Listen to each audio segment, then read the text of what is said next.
All right, we're halfway through the series with 5 videos down and 5 more to go. Today we're bringing back Charlie Perez, the Big Panda Performance and Team Atlas Gunworks, and he's gonna be talking about trigger finger placement and how to work the trigger effectively to make sure you get those accurate shots on target.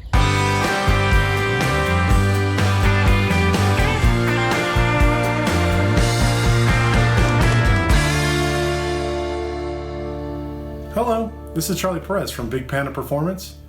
Adam from Atlas Gunworks asked me to do a video on trigger control, so here we go. I wanted to start off this discussion by defining some goals around trigger control. So number one is we want to be able to pull the trigger without displacing the sights. It's kind of the whole purpose of shooting a gun is we want the bullets to hit where we want them to go, and we don't want to induce any misalignment of the sights or gun on target by pulling the trigger itself. The second goal is accuracy. We obviously want to hit what we're shooting at, and pulling the trigger straight back without displacing the sights allows us to do just that, have good accuracy. And the third goal here is speed, meaning we need to be able to manipulate that trigger at whatever rate of fire that we need to achieve the shooting goals that we have.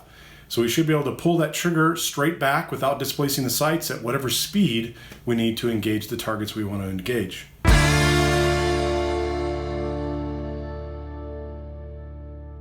Before we get into these other areas of the discussion, I want to set some baseline around terminology of the trigger pull itself. So here I have a Titan, Atlas Titan operator pistol. This is unloaded, we can see, unloaded here. To have the different stages of the trigger pull, the first stage is the prep or the take up. So you can see here as my finger presses back, it hits a wall. That is the take up portion of the trigger pull. The next portion of the trigger pull is when I push through the wall, so to say, and that drops the hammer. Okay. If I keep the trigger pinned to the rear while we cycle the slide, the trigger is now in a reset position. So if I slowly move my finger forward, you'll hear the click of the reset. We'll go ahead and do that now. There, reset. Okay, so we have those different stages of the trigger pull that we're playing with here or defining during this trigger control discussion.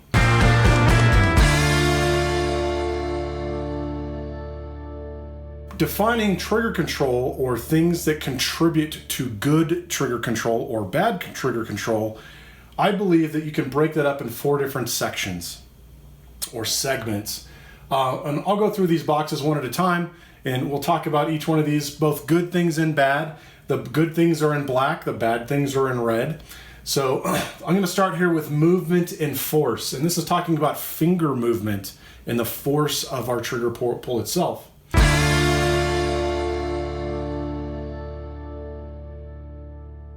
Now the number one thing here is we want to move only at the second joint in our finger. So here's my finger. This would be considered the first joint. This would be considered the second joint.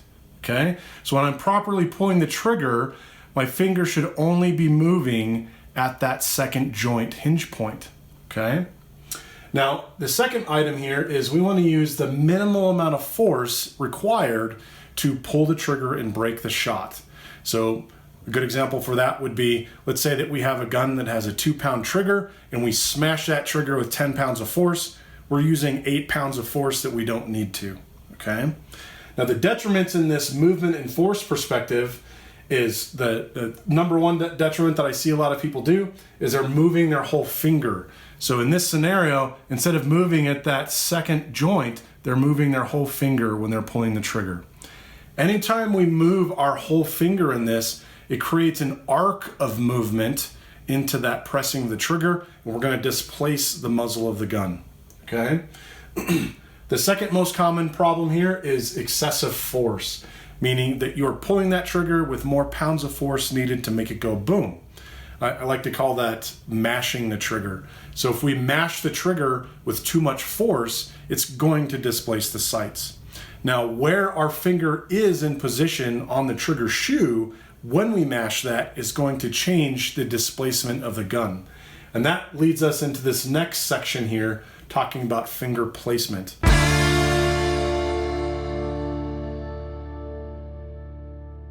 Now, the number one thing here in finger placement is we want the pad on the trigger, the pad of our fingers. So if we use my thumb as the pseudo trigger shoe and I place the pad of my finger, that is where we want to be pushing back on this trigger, okay? We want a natural position of where your finger lays. That's another really important function. If I have to pull this trigger and I'm cranking my finger in a weird position, I'm not going to be able to pull that smoothly or easily, okay? So having a natural position of where your finger lays on the trigger is important, and using the pad of your finger is important, okay? Now our detriments here in this section is if we're pulling the trigger by the first joint, we're going to pull the gun to the right, okay? So you're gonna get these right displaced hits when you have this excessive amount of finger in the trigger guard. The second one here is just the tip of the finger. So if I have just the tip of the finger on the trigger shoe, it's going to displace the gun to the left, okay? So how that would look on the gun itself, a proper position of the finger here. If we look at this, that's the proper position. Too much finger, okay, that's at the first joint, or too little finger, that's right on the tip.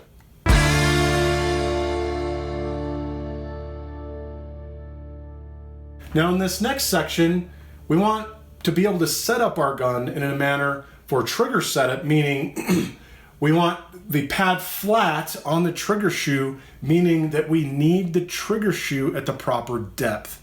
Now this is where having a high performance Atlas firearm allows us to tune the depth of this trigger shoe. Atlas Firearms uses a interchangeable trigger shoe system. They're the Geppert trigger bows and shoes. They come in long, medium, and short lengths, and even within those lengths, you can adjust the depth of those trigger shoes. So it's important to have a depth that is matched to your natural laying of the finger on the trigger. So if we look at this, we look at how this fits my hand, we can see that it naturally lays in that position, okay? So this trigger is at the proper depth, okay? Now the second topic here is a reasonable pull weight for what you need. Now, the pull weight or the break weight of a trigger, it can get into a very convoluted discussion of what's good, what's bad, what's too light, what's too heavy. In reality, what matters is the pull weight that you need, okay? Now, for my firearms that I use in competition, I prefer a 2 pound and 4 ounce trigger. That's a 2 1/4 trigger weight pull. There's a couple reasons for that. The first reason is that it is light enough that I can row my finger through the trigger action and without an excessive amount of force. So it's light enough to do that. But it's also on the other side of the street, it's heavy enough that I can feel the different stages in that trigger pull to be able to use different styles, okay? Now, if we get into the detriments of these the trigger setup section, if it's at the incorrect depth, back to my thumb here, if the trigger is too far forward, that's gonna push our finger out, and that's gonna lead to pushing the gun left when we try to pull the trigger. If the trigger shoe is too far back and our finger's too curled in, it's gonna lead to pulling the gun right. Now these right and left references, that's assuming that you're a right-handed shooter. Those references of left and right will be opposite if we're using our other hand or our left hand, okay? Now, if our trigger is too heavy, that's gonna promote mashing the trigger with too much weight. If we mash the trigger, it is going to displace the sights. The heavier the trigger is, the more mashing we do, the more the sights displace, okay? So we need the trigger heavy enough to quote unquote be safe, so we can place our finger on the trigger and not go boom unintentionally, but be light enough that we don't have to feel like we need a ton of force to make it go boom. We also don't want it too light in a perspective that you can't feel those different stages of the trigger itself. You need the ability to prep it to the wall and then push through that wall in a very smooth manner, okay? Now, if it's too light and you just barely touch the trigger and it goes off, there's no way to time that or no way to feel that. That's an important factor to understand. Now, around the trigger weight, we can tune the depth with parts. We can change trigger shoes, change trigger bows, switch to different guns that have different depth of triggers. That is a hardware tuning aspect of it. The same goes for the trigger weight. Most guns can be tuned to whatever weight you want to shoot them at, and there's really not a magical number. Earlier I mentioned that 2¼ pounds is my magical number. That's for me, okay? I've tried heavier ones and I've tried lighter ones, and for all the different shooting conditions that I get exposed to, 2¼ pounds works best for me, okay? You need to find out what is the best weight for you. What is the best trigger depth for you?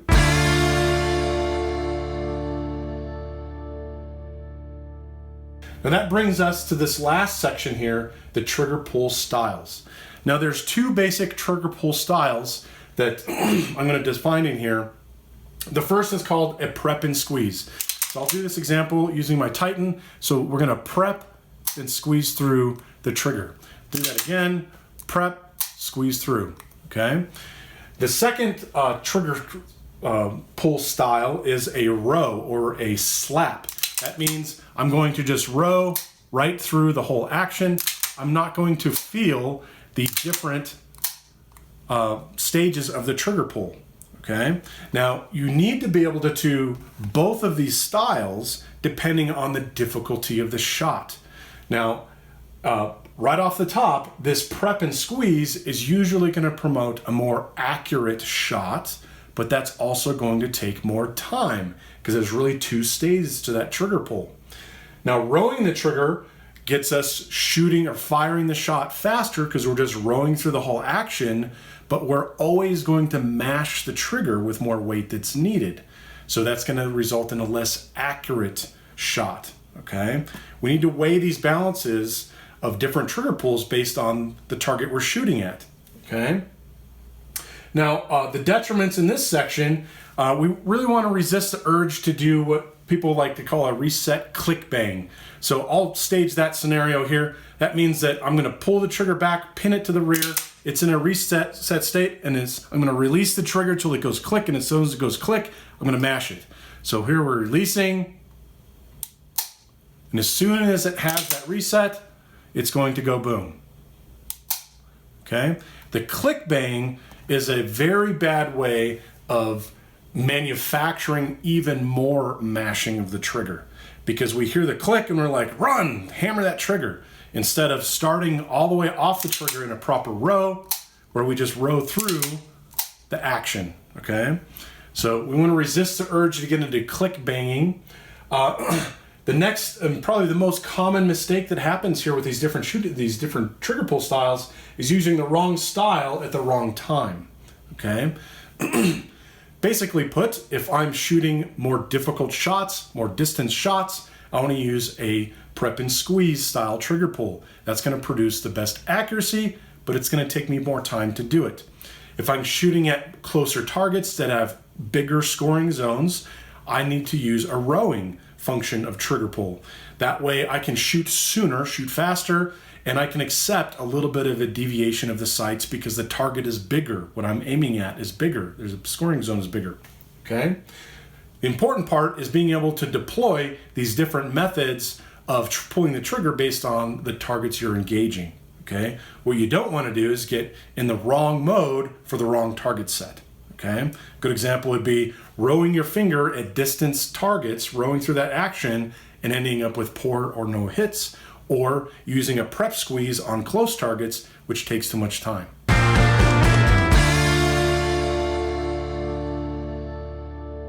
The last thing I want to talk about here are a couple different training drills. Now, some of these drills can be done in dry fire. Some of them can only be done in live fire. You can mix and match most of these. I'll leave it up to you to test what you want to do, okay? First and foremost, we always want to be safe with what we practice. So if you're dry firing, make sure the gun is unloaded, all that good stuff. Okay. Now, the first drill is to use a white wall with no target, meaning that you're not pointing at a specific target. You're just taking your firearm, getting it in a hammer cock state, pointing at a white wall, and pulling the trigger. Okay. That forces you or the opportunity to see exactly what the front sight or the red dot within the glass is doing when you pull the trigger. Now, the movement of that front sight, the wobble of it, the direction of the wobble will tell you exactly where you are failing. We talked about those different failure modes in these different sections of trigger control, and you're probably failing in one or more of those manners, okay? So taking the target out of the equation helps promote seeing what the sights are doing, okay? That's the purpose of a white wall type of dry firing. The next is testing different styles of trigger pull. I would suggest starting that on your white wall scenario. Do a white wall dry fire of a prep and squeeze a bunch of times. Do a white wall dry fire of a rowing of the finger a bunch of times at different rates of fire, different speeds, different pressures, different finger positions. You want to test all those different things out to try the different styles. At what point does rowing the finger not make sense from a speed of finger perspective? At what point from a time perspective does it not make sense to do a prep and squeeze? Okay. The next is switching styles within arrays. So that's where we can incorporate some targets in your dry or live fire and vary their difficulty or distance so that it forces you to deploy different trigger pull styles within an array of targets. That's important because we need to be able to switch up that style of trigger pull based on what the target needs, okay? We don't want to get in a scenario where we just pick a style of pulling the trigger for all the targets in the array, regardless of what they really need, okay? Next is group shooting. So group shooting, that seems super basic. A lot of people do group shooting, meaning they're shooting 3 to 5 shots in a slow fire manner. Take as much time as you want. See how precise we can be with our group. And a lot of times people are only using a prep squeeze style trigger pull for that. You need to switch it up a little bit and do some group shooting with that rowing of the finger, okay? And do that group shooting at varying distances, and rowing the finger at different speeds or aggressiveness is gonna tell you when does that fall apart? When does that affect accuracy enough that it's not a viable solution anymore? So you need to group shoot both in a prep and squeeze manner and a rowing of the finger manner, okay? And lastly here is a speed change-up. You want to be able to change up the speed of what you're doing. There is going to be a definitive point where prep squeezing cannot be done successfully anymore. Usually for the average competitive shooter, that's about quarter-second splits. So splits are shots, or shots between, time between each shot is a split. So a quarter-second split would sound something like this: boom, boom, okay? So at that pace, a boom, boom is about as fast as the average competition shooter can do a successful prep squeeze. If you're shooting splits faster than that, then you're absolutely not doing a prep squeeze. You're just rowing through that whole action, okay? You need to figure out what splits for you do these two different styles settle in and become normal. Okay, there's going to be a definitive speed where you just have to do a row, and there's going to be a definitive speed where you have to do a prep squeeze. It's up to you to put in the dry fire and live fire training to figure that out. Hopefully this has been helpful for you. I discussed this in full detail, in great detail in my book, Path of Focused Effort. You can buy this on my website, bigpandaperformance.com. Come and check it out. Be safe and have fun.